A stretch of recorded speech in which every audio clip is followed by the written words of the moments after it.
And we're back to learning CapCut in a year, day 97. Let me show you how you can remove the background in clips. For example, here we have a guy simply walking.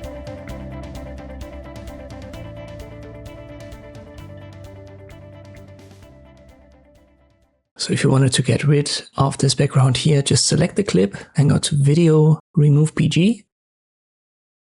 It is currently also a pro feature. When you check the box, it gets processed, and depending on how many credits you've got, this might actually be available a couple of times in a free version. Try it out.